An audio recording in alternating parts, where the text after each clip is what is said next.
Good morning, friends. Now today we'll go ahead in the chapter number 2, that is acid, base and salt. Up till now we have seen the chemical properties of acid and base.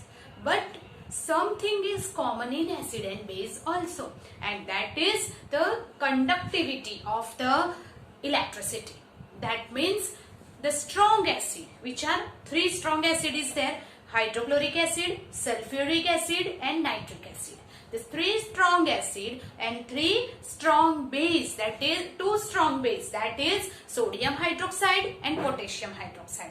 These are the good conductor of electricity because of the ions present in that, while weak base are not the good conductor of electricity because ions उसमें से अलग नहीं हो सकते.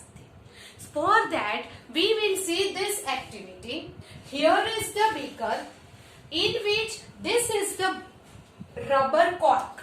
Here is the rubber cork, and in this rubber cork 2 iron nail is fixed.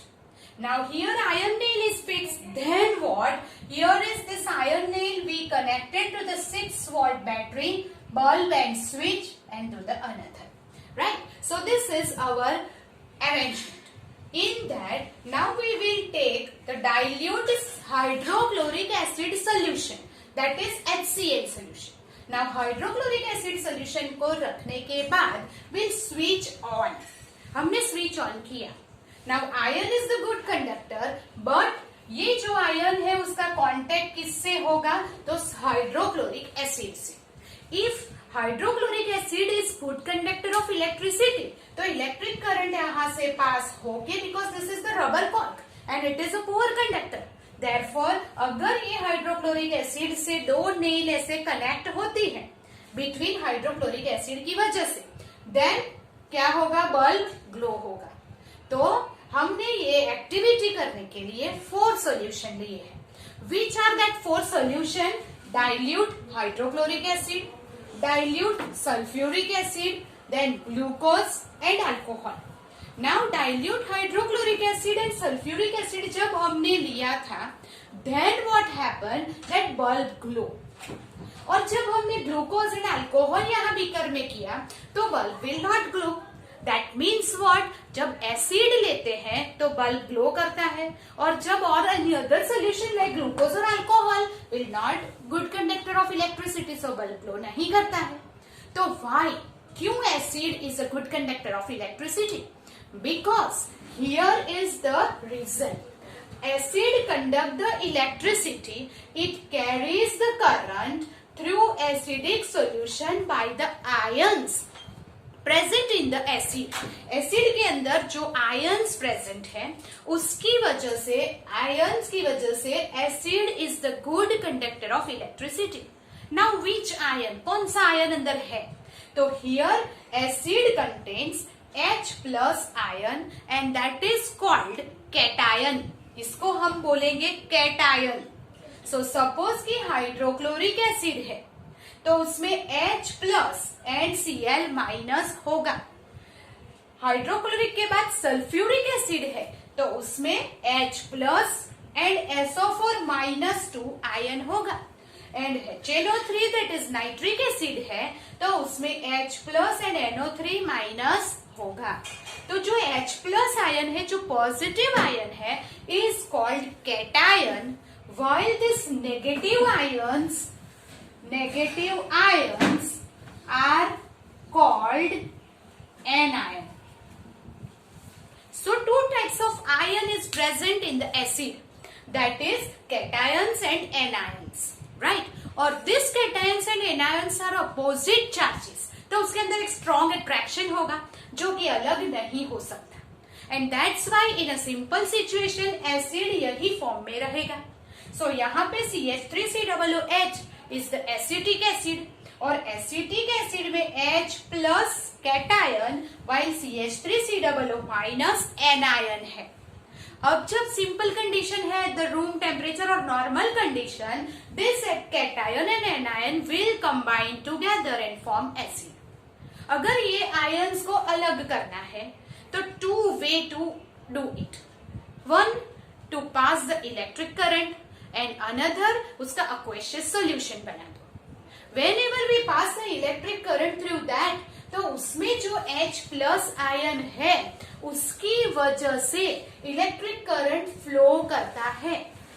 Because electric current is the flow of electron from positive to negative. And therefore positive to negative कौन लेके जाता है? जो H plus ion होता है वो. इसीलिए acid is good conductor of electricity due to this cation, that is acid is H plus ion की वजह से इलेक्ट्रिक करंट का कंडक्टर है. नाउ जो भी हम ऐसे भी कह सकते हैं कि H plus ion that is cation present in the acid की वजह से ही उसकी जो एसिडिक प्रॉपर्टी है वो बनती है. दैट इज शारिन taste and all this property and the chemical property जो बनती है, जैसे हाइड्रोजन गैस रिलीज होना when it react with the metal. तो ऐसी सारी जो chemical properties of the acid है वो भी H प्लस आयन की वजह से ही है. So this H plus ion is responsible for acidic property. But जब भी हम H प्लस आयन लिखेंगे तो हम अकेले, ये तो मैंने सिर्फ आपको इंडिकेट किया कि कौन सी एसिड में कौन सा कैटायन एंड एनायन होता है, वैसे ये अलग होते नहीं है. बट हम जब भी उसको लिखेंगे तो H प्लस के बाद एक Q that is aqueous, that is called aqua लिखना पड़ेगा. व्हाई, क्यों लिखते हैं? बिकॉज जब भी HCl hydrochloric acid, sulphuric acid या तो नाइट्रिक एसिड का जब हम वाटरी सॉल्यूशन बनाते हैं that is called dilute HCl. यहां पे मैंने क्या लिखा है? डाइल्यूट. That means what? जब भी हाइड्रोक्लोरिक एसिड या कोई भी स्ट्रॉन्ग एसिड है तो वो स्ट्रॉन्ग एसिड पाउडरी फॉर्म में होता है, और अगर जब वो सॉलिड फॉर्म में ही आप यहाँ पे ले लेंगे तो ये सॉलिड फॉर्म का हाइड्रोक्लोरिक एसिड ये आयंस में बाइफरगेट नहीं होगा, then it will not carry the electricity. But मैंने लिखा है डाइल्यूट HCl, मतलब कि उसका कॉन्सेंट्रेशन लेस है. और कॉन्सेंट्रेशन लेस कैसे होता है? When we add water into it. जब भी ड्राई सॉल्यूशन होता है उसमें से H प्लस आयन रिलीज नहीं होता है, तो H प्लस जो हाइड्रोजन आयन है उसका अस्तित्व ही नहीं है. कभी भी H प्लस आयन अकेला होगा ही नहीं.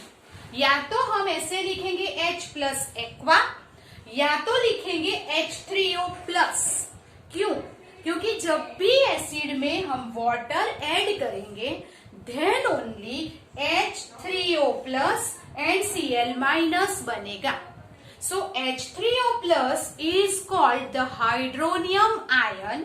H3O plus को हम हाइड्रोनियम आयन भी बोल सकते हैं.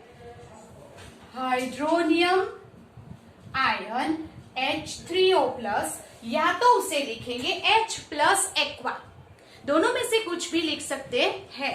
तो आपको पता चल गया होगा कि acid is a good conductor of electricity because of the H plus ion present in it.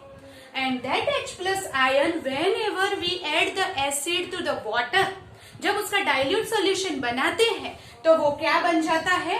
H3O plus ion. Always जो आप कैटायन है वो इसी फॉर्म में होता है, नेवर H प्लस आयन कभी भी नहीं होता है. So that means H3O plus hydronium ion is responsible for the acidic property, is responsible for the good conductivity of the electricity, right? But आप जब भी एसिड का सॉल्यूशन लिखेंगे H3O plus लिखेंगे, या तो कैसे लिखेंगे? H plus aqua. That means हमने जब भी यहाँ पे इक्वेशन लिखा HCl plus H2O, H3O plus plus Cl minus. Suppose कि H2SO4 is a sulphuric acid and that sulphuric acid को H2O में डिसॉल्व किया तो क्या बन जाएगा? यहाँ से H2 जो है वो यहाँ पे आ जाएगा, that is H3O plus and SO4 minus 2 बनेगा. ये SO4 माइनस 2 है, बट हमें इसे बैलेंस करने के लिए 2H2O लेना पड़ेगा. सो 4 प्लस 2 6, ये 4 प्लस 2 6 होना चाहिए, right? So that is balancing. यहाँ पे आपका इंपॉर्टेंट नहीं है, but keep in mind, you have to make a note that जब भी एसिड को वाटरी सोल्यूशन बनाएंगे वो H3O प्लस बनेगा या तो H प्लस एक्वा बनेगा, जो रिस्पॉन्सिबल है एसिडिक प्रॉपर्टी के लिए and also responsible for the conductivity, good conductivity के लिए. That means what? Here acid is the good conductor of electricity by H plus ion. It is a strong acid. Weak acid में ऐसा नहीं होगा. Same way, अगर acid के बारे में ये प्रॉपर्टी हमने सोची है तो बेस के बारे में भी तो सोचना चाहिए. So which are the strong base? Strong base कौन से है? We have seen the two strong base, that is sodium hydroxide and potassium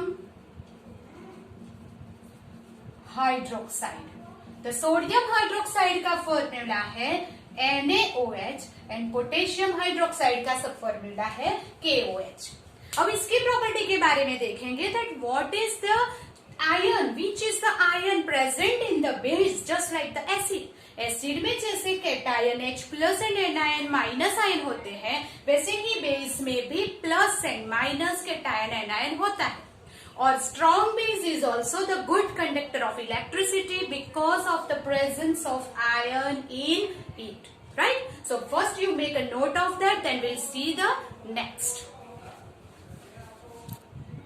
So here is the same thing is that what is it?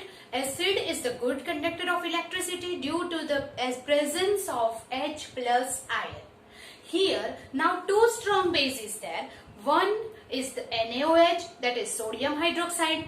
Another is KOH, that is potassium hydroxide. Whenever strong base if we take and dissolve it into the water, strong acid की तरह strong base is also a powdery form, solid form. When we form its aqueous solution that is when we dissolve it into the water. जब हमने उसे पानी में dissolve किया तो क्या हो जाएगा? इन the water Na plus and OH minus अलग हो जाएंगे. जैसे H plus is called the cation and OH and here SO4 minus 2 Cl minus is called the anion. इसी तरह बेस में भी Na plus and OH minus ion differ होते हैं. So Na plus is called the cation and K plus is called the cation, while this OH minus is anion. But यहाँ पे भी जब NaOH और KOH if it is in the solid form then plus और minus ion differ नहीं होते, अलग नहीं होते. Whenever two ways to make it bifurcate, to make it distribute, to make it break, कैसे करेंगे? या तो उसमें से हम इलेक्ट्रिक करंट पास करेंगे, वो भी aqueous सोल्यूशन होना चाहिए. तो aqueous सोल्यूशन होने के लिए उसे पानी में डिसॉल्व करना पड़ेगा. So by this way, if this is dissolved in strong base dissolved in water, will form it dilute solution. उसे कहते हैं aqueous solution. और जब aqueous solution होता है तो क्या होता है? उसमें से पॉजिटिव एंड नेगेटिव आयन अलग हो जाते हैं, they break down, right? And two ions अलग होने की वजह से जब उसमें से हम इलेक्ट्रिसिटी पास करते हैं तो then it is a good conductor of electricity. That means base में कौन सा आयन होता है? OH minus ion, and that OH minus ion is called hydroxide ion. OH minus ion को क्या बोलेंगे? Hydroxide ion. And hydroxide ion is responsible for the basic property.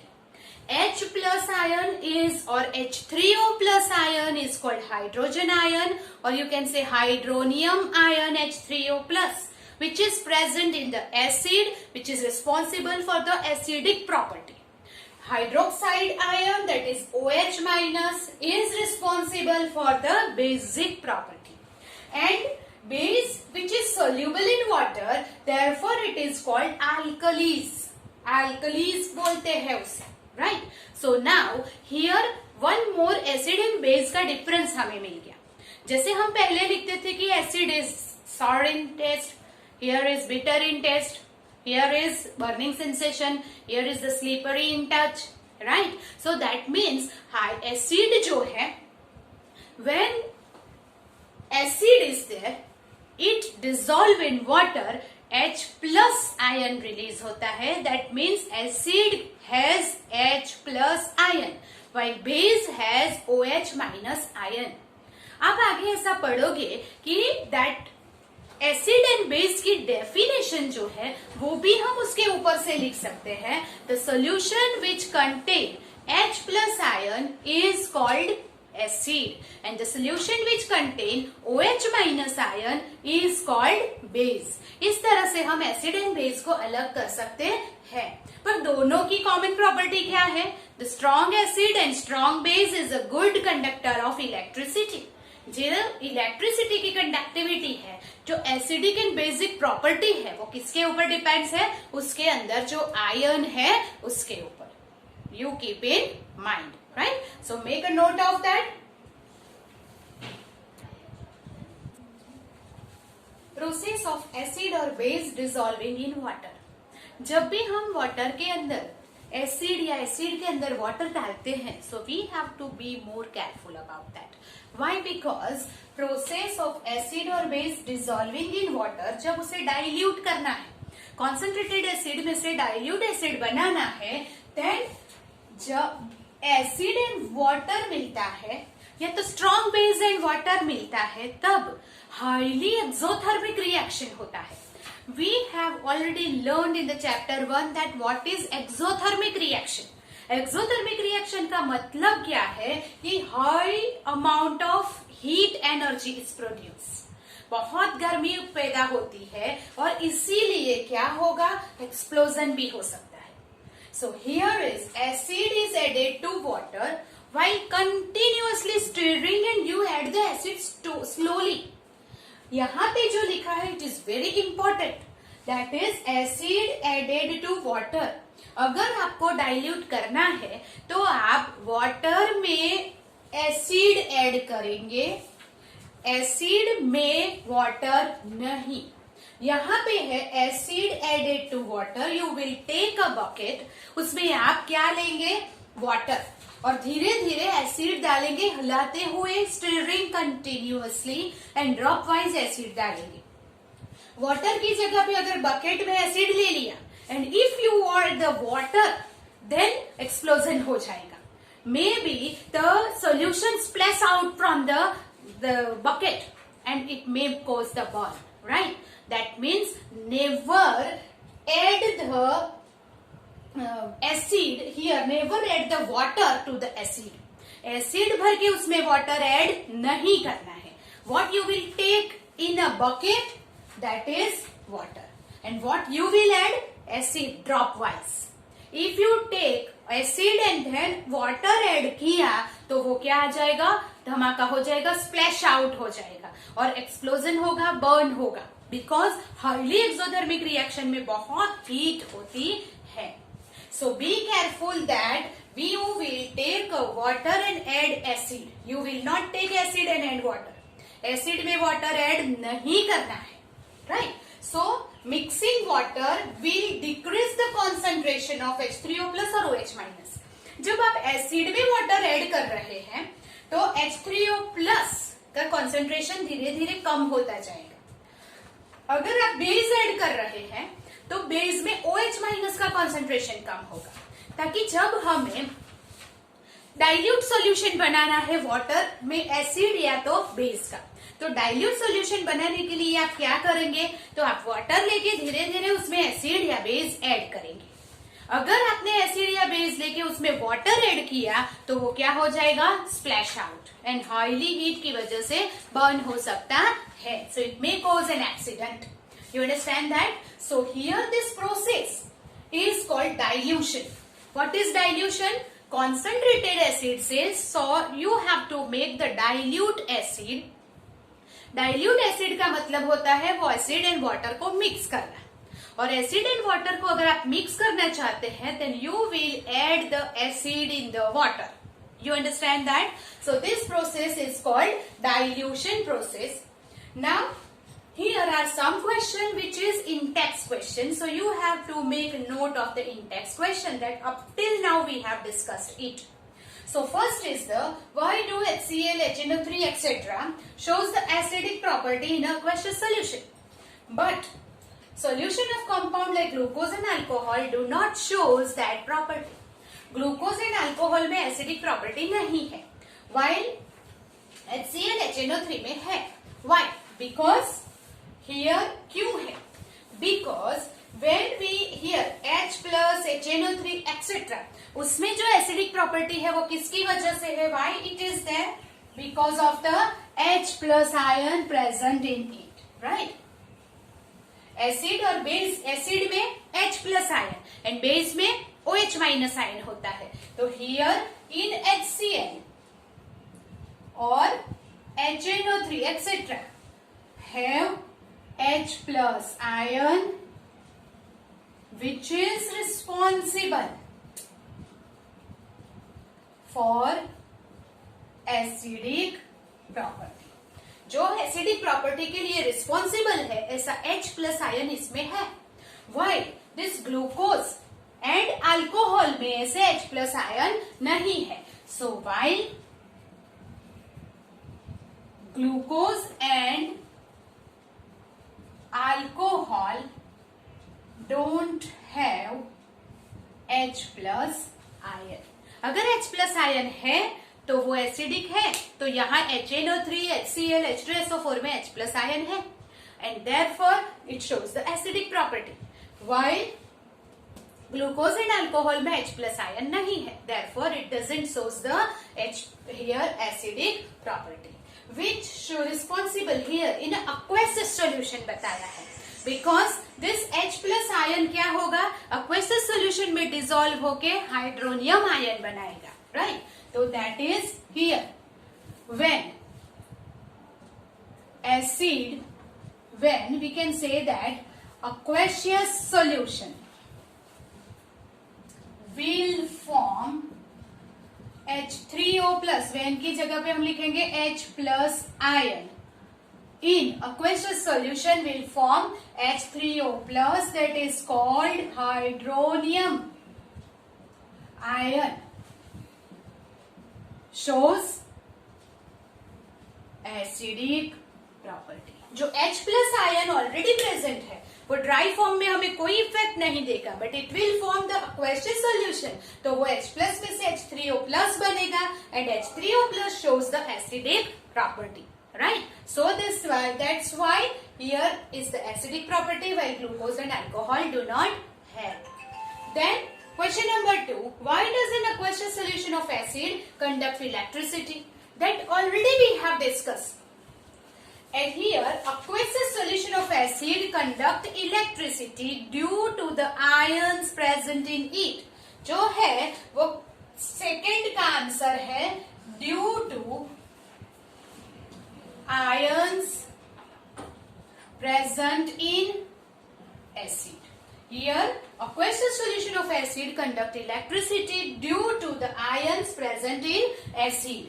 When acid dissolve in water, H3O plus and anion will released. वो अलग हो जाएंगे.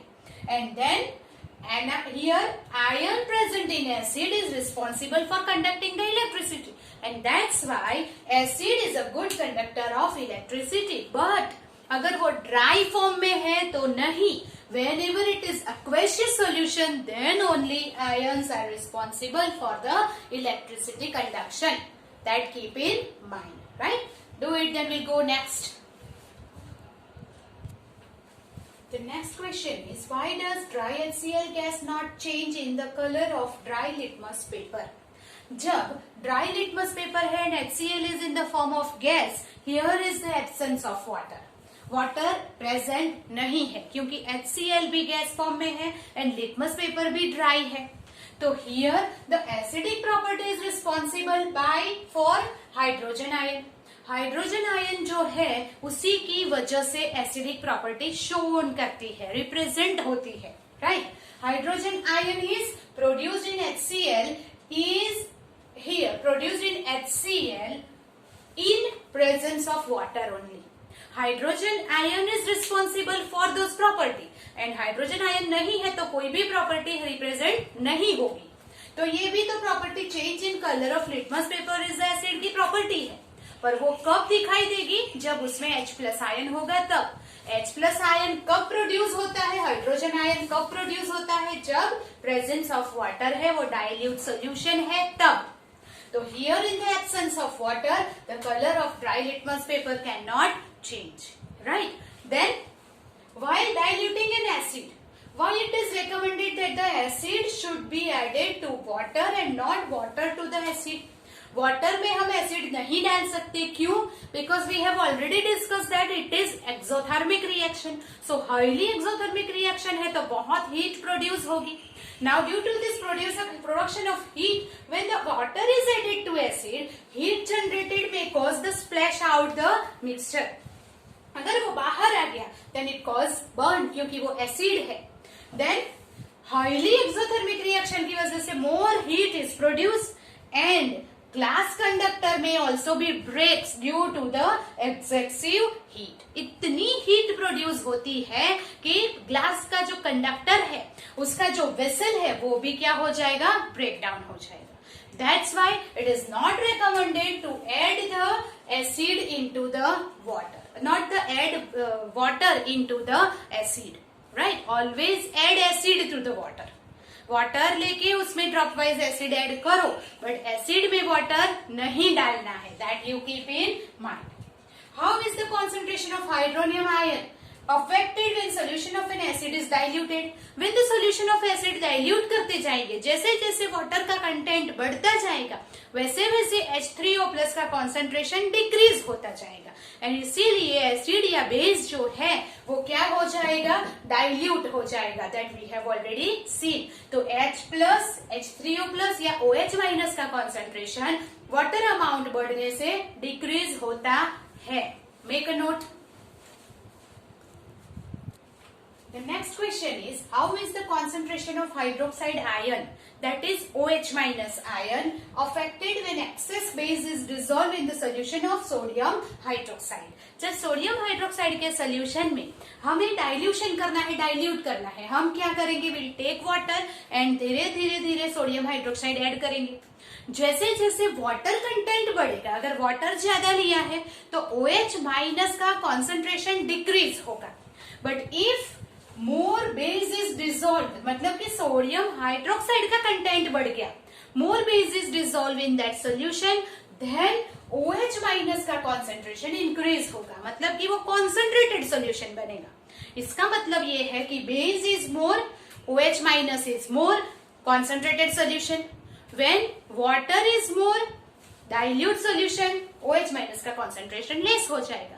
वैसे ही acid में है, अगर एसिड कंसंट्रेशन, एसिड का वॉल्यूम अगर ज्यादा है तो क्या होगा, कॉन्सेंट्रेटेड सोल्यूशन बनेगा, और वाटर का वॉल्यूम ज्यादा है, H+ डिक्रीज होगा और डाइल्यूट सोल्यूशन बनेगा। So this way H+ and OH- के कॉन्सेंट्रेशन से पता चलता है वेदर द कॉन्सेंट्रेटेड सोल्यूशन है या डाइल्यूट एसिड या बेस है।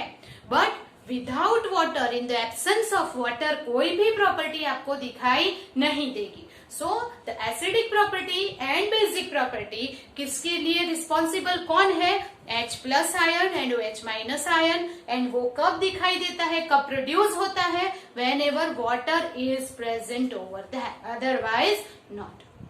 यहां तक हमने आज देखा, अब आगे नेक्स्ट लेक्चर में देखेंगे। Till then you just read that and make a note of this.